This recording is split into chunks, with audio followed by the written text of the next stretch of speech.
Hello and welcome to today's webinar, What We Need to Learn to Meet Future Challenges. My name is Holly and I'm part of the professional development team here at IIRSM. The webinar today will be presented by Nigel from the National Centre for Strategic Leadership. Thank you for joining us today, Nigel. Before I hand over, there are just a couple of housekeeping things to run through first. So to begin with, you'll be on mute for the duration of the webinar, but you'll be able to ask your questions using the Q&A chat function on the bottom right-hand corner. Please submit your questions as these come to mind, and we will pick them up at the end of Nigel's presentation. And secondly, the webinar is being recorded and a copy of the recording will be available on our YouTube channel after the event. Right, that's enough from me. Over to you. Hi everybody, I'm Nigel Girling. What we're going to do in this next half hour or so is just to look at some of the key issues that leaders in general face, because my day job is looking after senior leaders and supporting senior leaders. But I also want to look at it from particularly in the context that you're operating in, which is the one of being a technical support and technical advisor to organizations. So there's a number of things I want us to look at today, and this is very much a kind of greatest hits compilation, because some of these things will be these themes will be developed more when I speak at the conference next year, but some of them also are things that are written about, that I write about a lot, that others are writing about, that are kind of hot topics, if you like, at the moment. So I've entitled it What We Need to Learn to Meet Future Challenges. So this is really with an eye on what's coming. So things I want to talk about what the point is of being a leader, of leadership. And that's nothing to do with where you sit in the organizational chart. It's to do with, are you trying to take it somewhere? And then I want to look at the idea of the big changes that I see coming. And there are many, and I'm sure lots of you will already be feeling some of them. I want to look at what it takes to be a mentor. That's a particular theme I want to establish here, that when you're a technical advisor in an organization, a big part of your job is to mentor other people, to help them to understand, to learn, to take things on board. And that isn't always how it feels. And then I want to look at what you might do next in order to take that forward. So those are the kind of the four areas I'm going to look at here. Starting off then, the concept of being a leader. I spoke at a safety, health and environment conference not many weeks ago, and I asked the audience, about 400 people, who thinks they're a leader. And about 6 people put their hand up. And yet I guarantee that almost all of those people are trying to change things, to influence things, to make things better. If you're doing any of those things, you're a leader. It doesn't matter what your job title is, because you're trying to take it from somewhere to somewhere. It's a critical understanding. It's not about job title. I know plenty of people who work at senior levels in organizations who aren't leaders, and a lot of people who work at the lower end of organizations who really are, because they're trying to make a difference, trying to take things forwards. So when we look at the purpose of what leaders are there to do, in its essence, they're there to deliver the vision, what the organization is trying to achieve. I can pretty much guarantee that what you do every day is part of what the organization is trying to achieve, part of how it wants to be, part of how it wants to behave, how it wants to be seen, part of the culture that it's trying to create. So the purpose of any of us in leadership roles, whether you're like me, a CEO, or whether you're at the very first level of frontline management, you're still trying to do the same thing. You're just doing it from different perspectives. So the first primary purpose is to deliver the vision, to take the organization where it's trying to go. That generally means that you're trying to deliver some kind of positive benefit to all the stakeholders, which is including the staff and customers and regulatory bodies and other organizations that are in your field. There's all kinds of people who might be a stakeholder. And what you're trying to do when you're a leader is to deliver the positive outcomes for all of those people. And that's deceptively profound, because in lots of cases, what actually happens is that 1 or 2 of those people get massively favored to the disadvantage of several of the others. I've recently been working with a college, and the influence of Ofsted in their environment is so enormous that actually everybody else tends to get forgotten at certain times of the year. And that's not good enough. You've got to deliver it for everybody. A key factor in all of this is to build and nurture high-performing teams. And what I mean by that is they need to be created. High-performing teams don't just happen. They don't happen because you call them something or because you tell them that's what they are. They happen because they've been developed and nurtured to be a high-performing team. I could use lots of football analogies, but I daren't. So there's a massive difference in the way you behave in what kind of a team you end up creating. Do you create one that is inherently high-performing or not? So that's a big factor in being a leader. Underneath it all, probably the majority of the job is about inspiring people, motivating people, and developing people. I would go so far as to say that we've spent the last 30 years promoting people into senior positions in particular because they're good at a very small range of things. They're good with data, they're good with money, they're good with being dynamic and driven, they're good with maybe some technical skill that's particularly important in their field. And that's not enough. Those skills and areas of knowledge are no longer going to take us where we need to get to.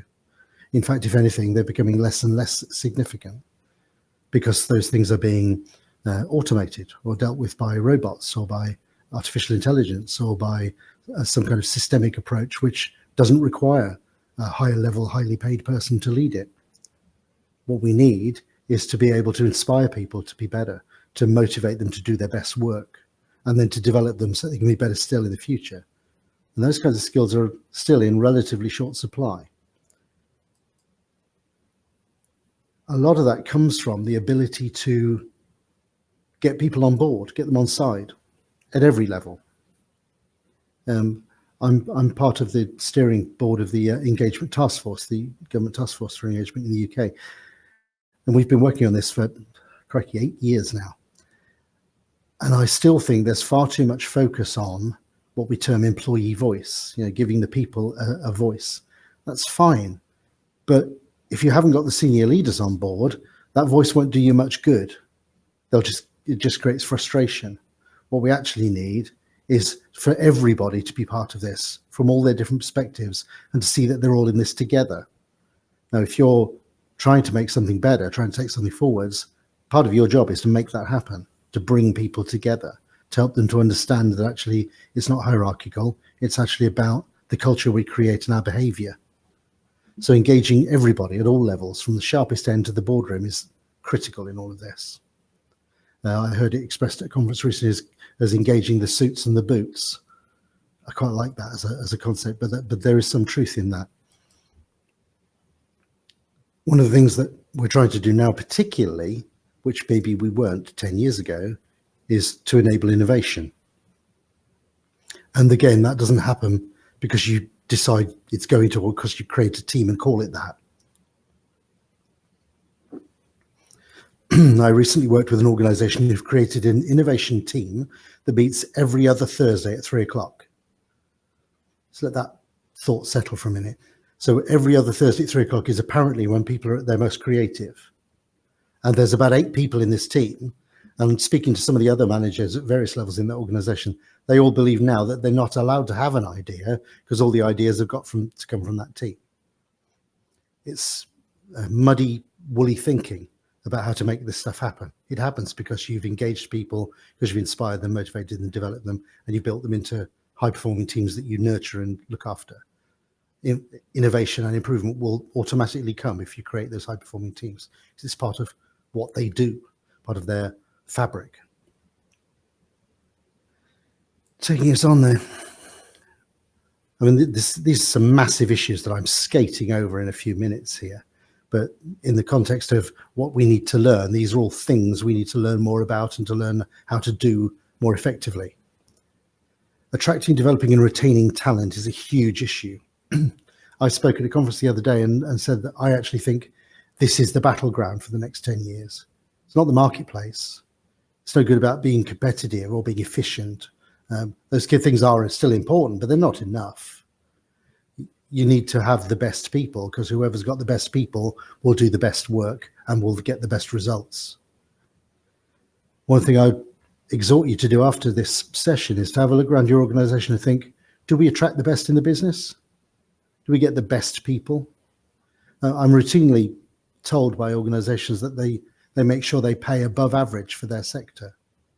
Okay, if you pay just above average for your sector, you'll get just above average people, chances are. You might be very lucky and get a few real high performers, but in the main, you get what you deserve. So if you want the best people, you better work out what it is that's going to attract them and keep them. So this is a big issue for us in terms of thinking about, we don't just want people to do as they're told, we want them to be their best version of themselves. All of us have a part to play in that. Do we make people feel like doing their best work? Do we attract the best people because they want to be part of what we're trying to achieve? And do we, once we got them, do we keep them? Because there's generally been a focus in a lot of sectors. I work heavily in regulated markets and regulated sectors.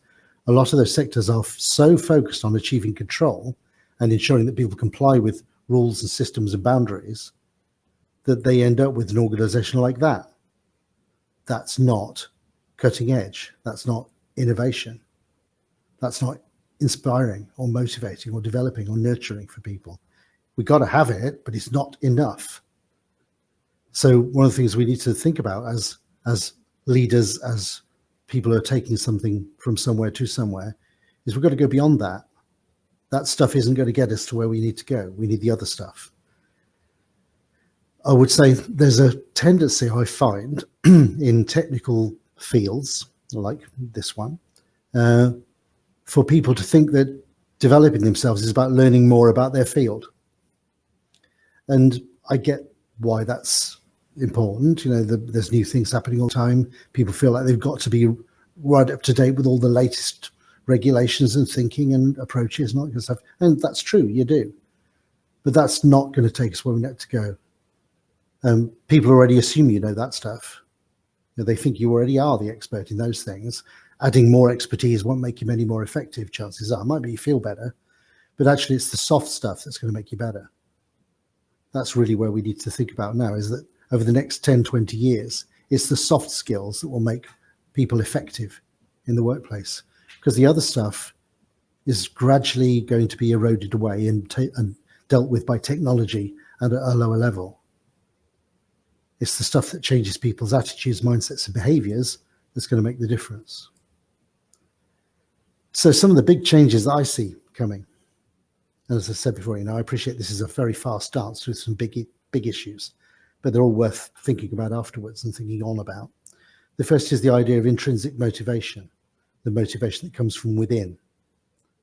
We still, in this country in particular, I find, think that the way you motivate or incentivize people is by carrot and stick.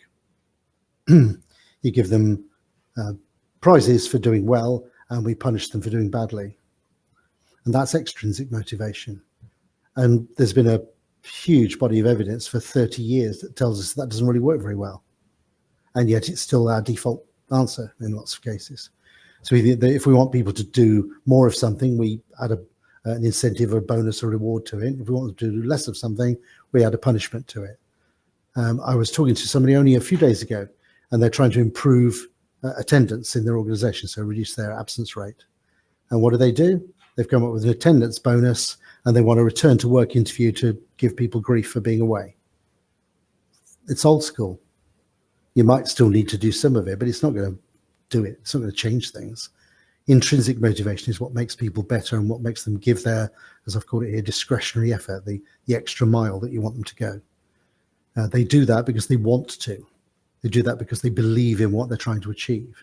They do it because they want to support their colleagues, because they care about the work, because they care about the organization, maybe about their leaders and their team. Those things are intrinsic motivators. If people are working extra hours because they're really engaged in what they're doing and they care about it and they find it fascinating and interesting, that's intrinsic motivation. The science suggests that it's something like 40 times more powerful as a motivator than the extrinsic kind.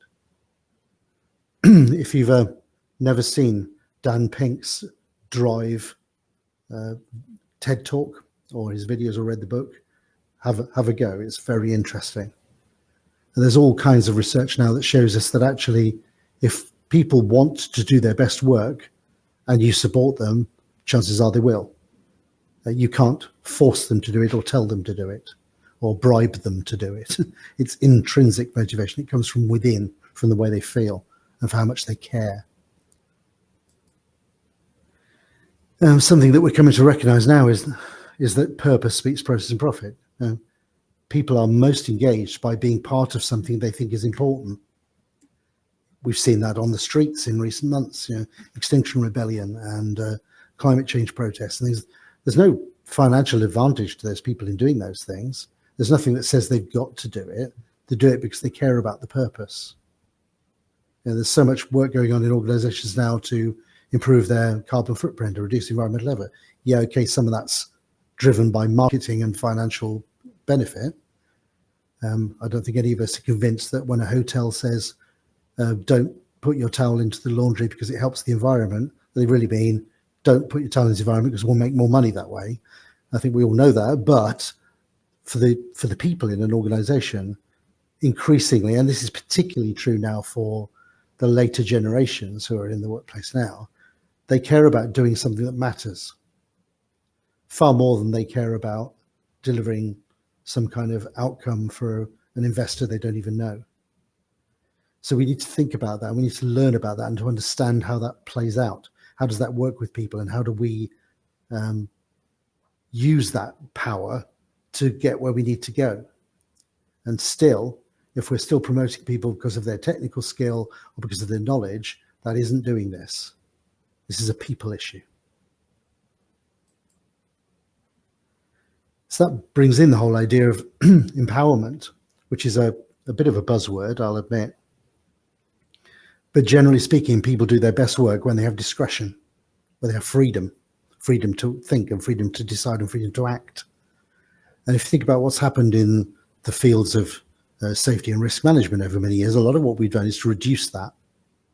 A lot of what we've done is to cut down people's freedom as a way of ensuring that certain things happen or don't happen. That has a knock-on effect that we need to be aware of and need to work with.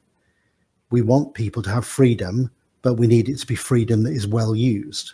So we've got to think about how best to do that then. What discretion can we give people? Where are the lines that we don't want them to cross? Do they understand that and want to stay within those lines and yet still do their best work? There's a lot to think about here. High-performing teams have freedom and discretion to think, decide, and act. We've got to work out how to make that possible and yet still achieve our compliance and regulatory goals. Because that's the challenge, is that to get that balance right.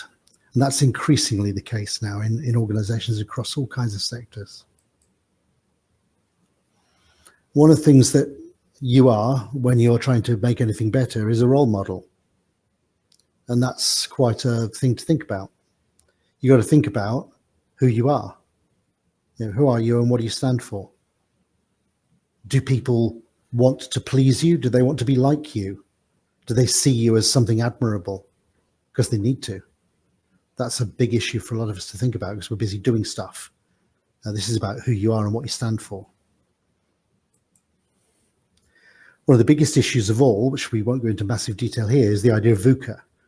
Volatility, uncertainty, complexity, ambiguity. It's a description of the way the world is now, that things are volatile. We don't know what's going to happen. We don't know how, and they can change really fast.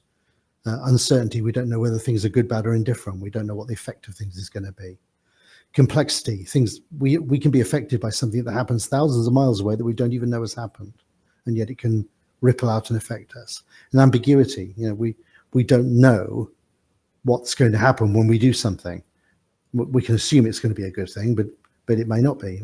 We need to understand the ramifications of the decisions and actions that we take. So VUCA is a big issue. It started out as a military term, but it's becoming more and more significant and better understood in leadership roles and in organizations as to how do we respond to the fact the world is changing. I mean, I'm talking to you here 2 weeks away from a general election. We still don't know whether we're in or out. We still don't know who's going to be in charge. We don't know very much about what our future holds, and yet we still need to lead and to make things happen. So that's something to think about. And if you're not familiar with it, I urge you to read about it and to have a think about the implications for you and your organization. Something I thought I'd mention, I do some work with the Royal Military Academy at Sandhurst, which is where the officers in the British Army are trained.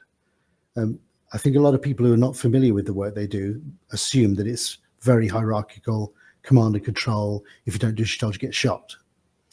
That was the case. My father was a captain in the Royal Artillery, and certainly that was the case when he was serving in World War II. It's not the case now. The cap badge and the motto for the Royal Military Academy is serve to lead. What they're teaching is that their people have to support their people to do their best possible work. That's a very different place to the place they're used to being. But it's something we all need to think about. How do we serve our people so they can do their best work? How do we support them to be the best version of themselves? This is, I think, an area of continuing professional development for every single one of us to think about how we do that.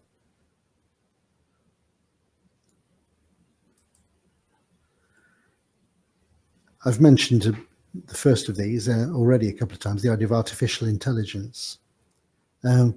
It's easy to think about sci-fi type concepts, Asimo, the robot that can walk and talk. That's not really what we're talking about here. This is when you buy something on Amazon, it says to you, people who bought this also bought that, that, and that. That's actually an artificial intelligence. And that algorithm influences your behavior. And it's actually technology based. That's guiding you to make particular decisions. That's increasingly pervading every area of our lives. We need to think about that. How do we help people to make better decisions? You could say this is nudge theory to some extent. How do we help people to make better decisions, or to make the decisions we want them to make, but still feeling like they have freedom to choose? When I buy a book because Amazon's told me to, I don't think I'm buying it because Amazon told me to. I'm buying it because I think, oh, that's a good idea. I'll do that. I feel like I'm making the choice, but actually I'm being guided in that choice. But the ED&I bit is about equality, diversity, and inclusion. It's a massive issue for us now in any organization, that ability to create diversity. And I don't just mean that in the way that it's often taken as being about gender and ethnicity. Those things matter. They're not all of the story. What about diversity of thought? What about diversity of perspective and social background? How many of our senior leadership teams have got someone like me that was born and raised in a council house? Chances are most of them went to a decent school, went to university, got a good degree and went up the conveyor belt. That creates a kind of homogeneity of thinking. That means they all tend to think in similar ways. Well, if we want innovation, that's not going to cut it. We need people who think completely differently. So how do you engage with people who have a very different view from yours and accept that they might be right? Accept that there's things you can learn from somebody who thinks completely opposite of you. We've seen over the last 3 years with the way the Brexit Remain and Leave debate, I call it a debate, it hasn't been a debate, it's been a fight. That I'm quite active on Facebook, and every day I'll see somebody will post something saying in support of leave, and 50 people will go on there in support of Remain, and then other people supporting leave, they'll all go on, and they're just abusing each other and throwing rocks at each other. Where's the debate? Where's the sharing of ideas? Where's the recognition that whichever side you are, the other side might have a point, and that actually the right answer is some kind of balance and compromise? Where's that? And this is true in organizations too, that often we don't have much diversity of thinking. We don't have enough people from different backgrounds, whether that's gender or ethnic or social or whatever it might be, or just technical, that come together around a table to shape thinking, to share each other's perspectives and ideas. And that's where the inclusion bit comes in. How do we include people in our thinking? How do we bring them into it so that we can get ideas from them, learn from them, and help them to learn too? This is where the mentoring bit comes in. Really, I think that the whole field of safety, health, environment, and quality is going into the idea of shifting culture in organizations, working with mental health and well-being, working with real sustainability, like will the organization survive and prosper into the future? And all that stuff's got to be done for the greater good. You could spend the next 20 years in your personal development plan just looking at those things. There's so much to learn. I work with neuroscientists. I have a psychology background. I work with a lot of people who are thinking about this stuff. But there's so much to think about. Why do people work? Will that still be the same thing in 25 years' time? Will they still be working for the same reasons? When I left school, I had no choice. It was the only way I could buy stuff. eat things. That's not generally the case now. So it's a different kind of decision-making process for people. What makes them want to stay, makes them want to do their best and grow. There's a lot of things to think about here. And as a field, anybody in this sort of SHEQ kind of arena is trying to move those conversations forward. And they are mostly, or need to be, conversations.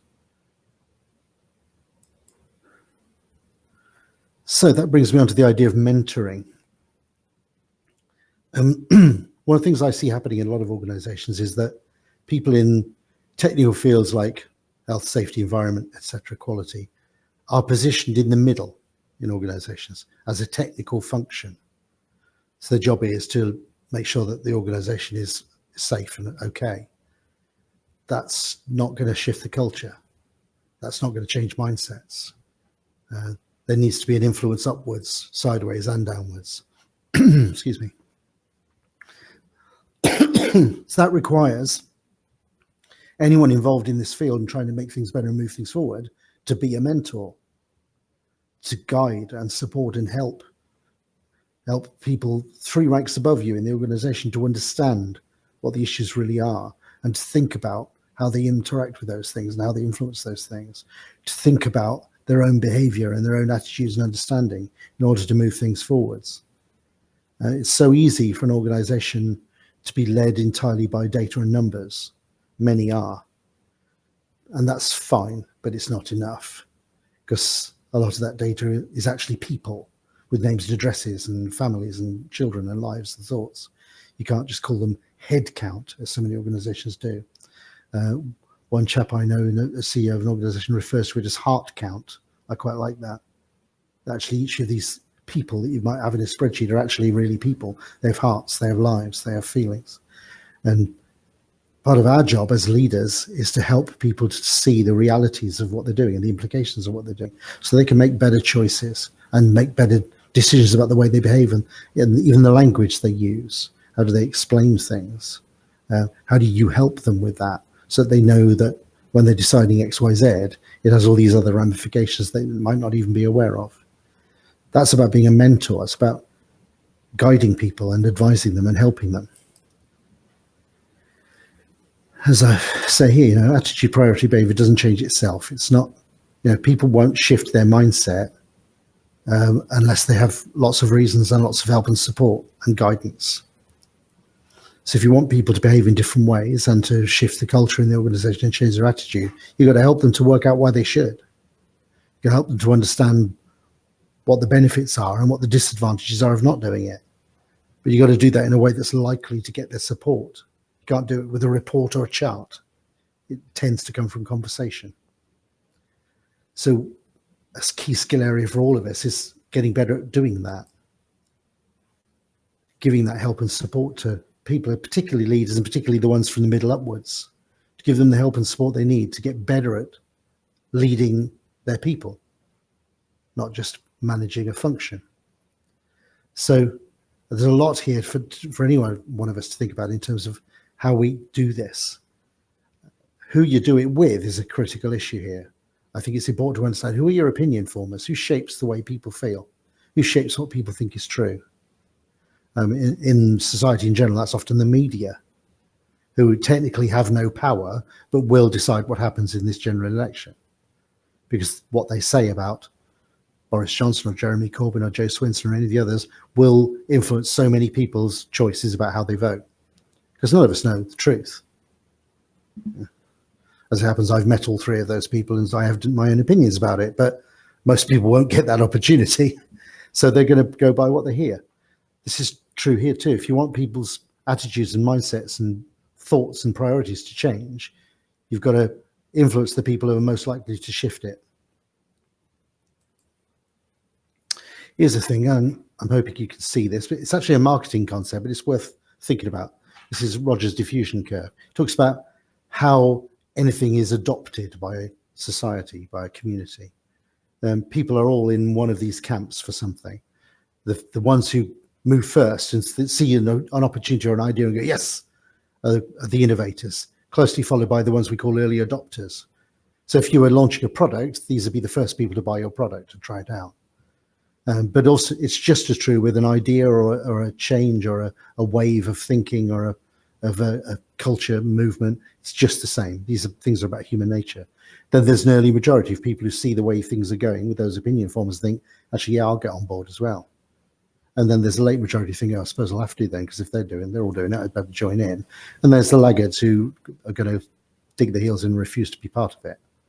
And these are roughly the percentages in any population, any community, that fall into each of those camps.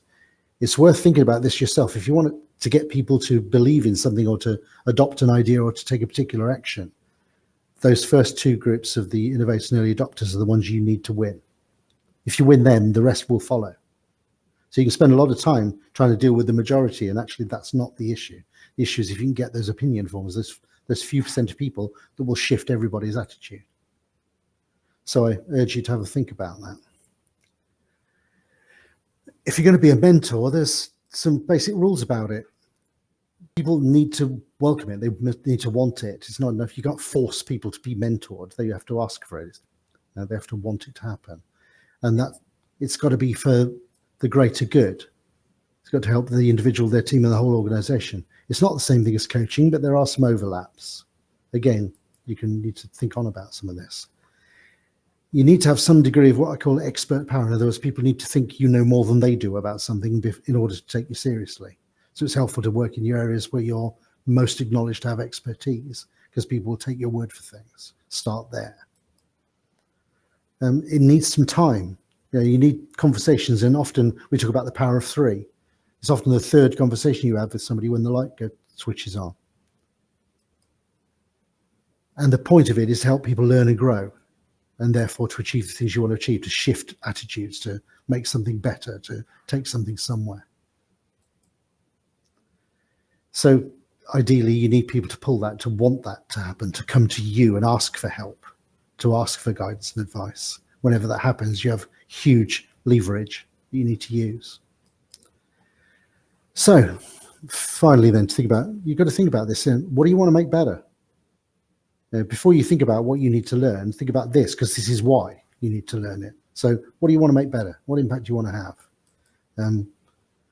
What therefore do you need to learn or enhance? What do you need to know more about? What skills do you need to develop in order to have the impact you want to have? And what opportunities have you got? Well, a lot of learning and development and growth comes from reflection, from observing things, from thinking about why things happen. So it's helpful to have somebody you can talk to. They don't need to be some old person with a beard, although as it happens, I am an old person with a beard, but they need to be somebody who knows things that you want to know about, who has an interesting opinion and perspective on something. And you need to think about what sort of learning is going to work for you. It always used to be that we go on courses or read a book, but clearly we have thousands of ways of doing things now. You're doing it now on this webinar. But what the power of this webinar isn't now, it's tomorrow and the day after, when you reflect on some of it and think about what you're going to do. That's when it has an impact. And last of all, how will you know if it's actually having any positive impact? Because that's what you need to understand. Think about how you're going to know whether it's working or not. What things will you see differently? How will you see people behaving or responding to you that will tell you that it's improving? Your development plan as an expert, as a leader, has to be a living thing, has to constantly be evolving. Because there's always new stuff coming, and there's always, every time you think about something, you'll come up with some other things you want to know more about or that you want to try out. Okay, so that's my kind of subject matter for this session. We'll talk more about it at the conference, and I've said several times, some massive issues here that require a lot more thought and a lot more study maybe to think about. So I'm now going to hand back to Ollie to see what questions we need to respond to. Hi, Nigel. Thank you very much. That was very informative. As I mentioned at the start of the webinar, if you'd like to pop any questions that you have into the chat function on the bottom right-hand corner, we can answer those for you now. And I can see there are a few people typing. So whilst we wait for those to come through, I've got a question for you, Nigel, and it's around the types of behaviours or things that let leaders down, kind of what catches them out and what areas they need to improve in. Yeah, that's an interesting one. In my experience, the thing that leaders are often least good at is listening. They're so busy trying to do things and tell people things and share things and communicate things that they forget that they've got two ears and one gob. And actually, they should use them that way around. So the things that it's really helpful to do, and I'm not a good exponent of this or a good role model here, is to shut up and listen. So that's one thing. Probably the other thing is the whole feelings, emotional intelligence, people side. And one of the reasons we have so many mental health problems in this country in particular is because we've got too many people that don't care. They don't think about that. They'll do something because it needs to be done and not necessarily think about the human impact of it. Now, if you tell people they've got to work an extra 3 hours to get what you need done, fine, but what's the knock-on effect of that? How do they feel about that? So there's a lot more we need to do about understanding the impact we have on human beings and how to make that better. We've got a question from Claire. So if emotional intelligence is missing and leaders don't see a problem, how can you persuade them things could be different? Yeah, if I had the answer to that, I wouldn't give it away for free. But a couple of things immediately, I think, is that people need more training in this stuff. I mean, leaders need to understand this. A hell of a lot of leaders don't even know that emotional intelligence is a thing or believe that it really exists. Particularly when you've got a male-dominated senior leadership in many sectors, most sectors actually, where they would very much like to act as if it doesn't exist because it's too difficult, it's too complicated. If you ever want to destroy the confidence of a senior leader, burst into tears. See what happens. It's fantastic. They fall completely to pieces because they have no idea what to do about it. So I think the thing that's going to persuade people to change is for them to understand more about it, to understand more about human beings and how human beings respond to things and how they feel, more psychology, more human behavior and behavioral science, more of that stuff that should be important. I mean, in my own organization, we have all this stuff in all of our senior leadership professional qualifications. So the hundreds of leaders that come through ours are all trained in this stuff, but they're a tiny drop in the ocean. You know, people doing an MBA, which is where a lot of senior leaders come from, they don't talk about any of that stuff in most of them. They talk about finance and marketing. I can see we've got some questions being typed as we speak. So you touched on this in your presentation, but I've got another question around AI and how this will impact, and I guess, the changing world of work and how this will impact the skills leaders of the future will need.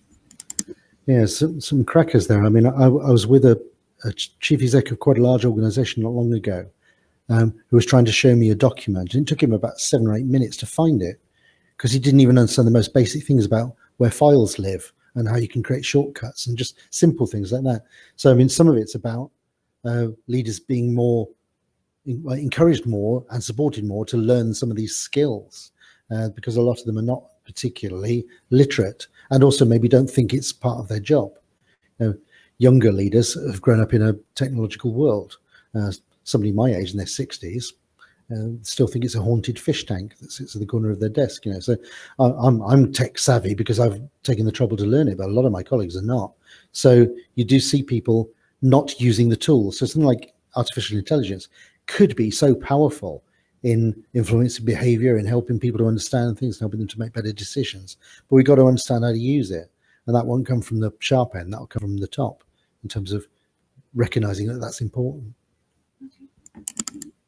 Thank you. I had a comment from Jeff who said the presentation was very interesting and informative and he'd welcome a copy of the recording. Right, so Sterling, as part of my roles with recent employers going through substantial change, I have been part of building a number of effective teams using members from all areas, levels of the organisations. The majority seem to have been successful. The isolated teams just seem to have been successful. Do you feel that approach is the way to go? Sorry. Very short answer to that one, yes. Multidisciplinary, multi-level teams are a hugely important step for most organizations, and they're not usually set up to allow it because it doesn't fit with the chain of command or the way the organizational chart works. We still think you can manage an organization vertically when most of the work happens horizontally. That actually what we need is collaboration, and that's a huge area. So yeah, you're absolutely right. I think the more you've got multidisciplinary teams, the more likely you are to get diversity of thought and better decisions. And then Sterling just said it needs buy-in from the top, obviously, to implement. And then Claire has asked, do you think there'll be a natural evolution and that future leaders will have more open approaches? Potentially, yes, but not if we carry on doing what we're doing now, which is that it's a gentleman's club where they only invite each other in. You know, there's too many boards of directors I find that is like a private club, you know, they resist the influx of people who are different, because they don't get selected. You know, they kind of deleted from the process. So we don't have enough women in senior leadership positions. We don't have enough people from different ethnic backgrounds. We don't have people from different social backgrounds. So organizations are pretty much doing what they used to do. And it's hard to get senior leaders to vote for change because it's not in their best interests. They like earning lots of money. You know, why would they want to give it up? So we need more social pressure putting on people to behave differently and to care about different things other than the annual bonus. We've seen what happens with the economic meltdown of 10 years ago, you know, when people are predominantly driven by financial incentives. It's not good enough. Okay. Right, before we end, we'll just stay on for another couple of minutes in case there are any other questions. But as Nigel mentioned, he's speaking at our next annual conference on the 26th of March, Who is Managing Your Risks? There's an offer on the fees until the end of the month. So have a look on the website and you'll find the full details on how to claim that there. So, and we've just had another question from Richard. So if I was to implement a training system for senior management teams, what resources would you suggest I use for delivering soft skills? Excellent question. And with the surname Thomas, that could be very instructive, because one of the things I'd suggest is using psychometric assessment. Thomas International is one of the best companies for doing that. So things like personality profiles, emotional intelligence profiles, cognitive intelligence profiles, things that help people to see things for themselves rather than you trying to teach them. Particularly with senior leaders, there's often quite a lot of ego involved, and they often don't like feeling vulnerable in front of each other. So something that enables them to see themselves reflected in some kind of assessment in their own time, in their own space, and then to think about the implications and ramifications, and then bring them together to share. I find that works very well. So I'd suggest start with them understanding more about themselves, and then move on to thinking about the things that arise from that. Like I use the term clusters and gaps. If you've got a management team and you've got 12 of them and 8 of them are a very similar profile, that has ramifications. That means you've got bits missing and you've got too much of some stuff. So that will naturally tend to get people to say, well, I need to learn more about the things that we're not currently good at as a team then, on behalf of everybody else. I think that's all of the questions for now. So as mentioned, take a look at the information about the annual conference where Nigel will be speaking again on similar themes on the 26th of March.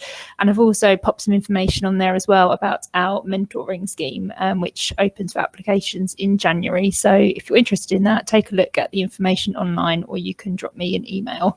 Right, thank you very much, Nigel. It's very much appreciated. Thanks.